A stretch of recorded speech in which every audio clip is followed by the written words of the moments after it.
પ્રિય મિત્રો, હવે તમારા બાળકોની એક્ઝામ ટૂંક સમયમાં ચાલુ થવાની છે.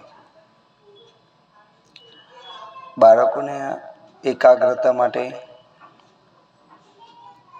એમનું મન સ્થિર રહે, યાદશક્તિ વધે, એમના ઉપરનો સ્ટ્રેસ ઓછો થાય, એ માટે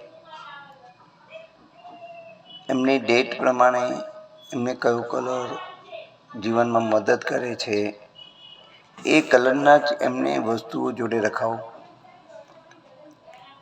એ ટાઈપના એને કપડાં પહેરાવો, એ ટાઈપની એને જોડે વસ્તુઓ રખાવો, જેના કારણે એને કલર થેરાપીની અસર મળશે તો એનું માઇન્ડ સ્થિર રહેશે, મન સ્થિર રહેશે અને યાદશક્તિમાં એને મદદ કરશે.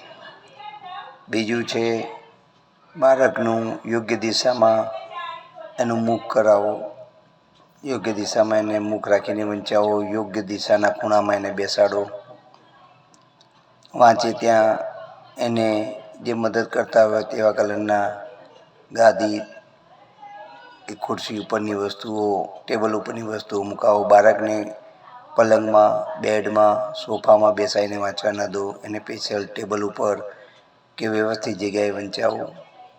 બને તો એના ટેબલ ઉપર ઈશાન ખૂણામાં એક એજ્યુકેશન પિરામિડ મુકાવો. સરસ્વતીનું એક યંત્ર મૂકો. સરસ્વતી માતાનો ફોટો મૂકો. બને તો એનું મુખ પૂર્વ તરફ રખાવો બાળકનું, અથવા ઉત્તર તરફ. કપૂર જોડે રખાવો વાંચતી વખતે. આવા અનેક ઉપાયો કરો.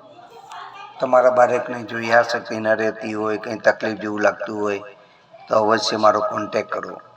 Guruji, future forecast, future readers, 21 years experienced persons, work in India and out country. આપને હું મદદ કરવા તૈયાર છું. મારો નંબર છે 8460041581. તમારા બાળકના ભવિષ્ય માટે મળો.